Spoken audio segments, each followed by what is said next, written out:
What's your opinion on the change of mentality where now if you get a niggle, they pull you off straight away. If you get a bang on the head, you're not able to play? I think there's a fine balance in there. Yeah. I think there's a fine balance. You have to, as a head coach, as a manager, you have to work closely with the sports science department, the physical department. But I think sometimes the decision's taken away from the player. Do you know what I mean? As a player in our day and age, you'd do anything to be on the field. You'd play with niggles, bad ankles, whatever it is, you'd be on the field.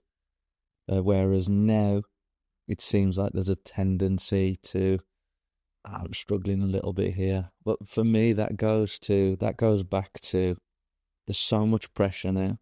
Yeah. There's so many eyes on it now.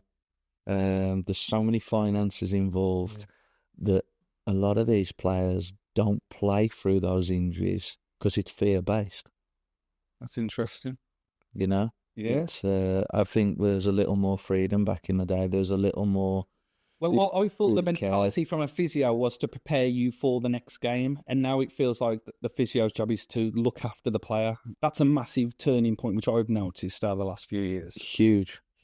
I think it's the game's changing. There's more data. Yeah. There's more staff members.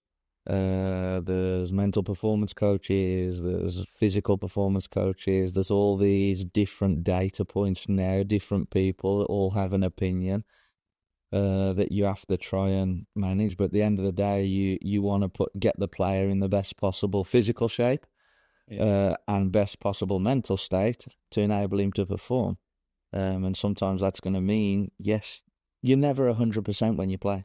Never. Yeah, no, I never was. You know, and I think before, it's a case of you do anything to play. Yeah. And you need to try and instill that mentality at whatever club you're at. I couldn't survive, man. It was a different game back then. I mean, I couldn't survive now. Like, it was sword and shield type stuff for me. It was warrior type stuff.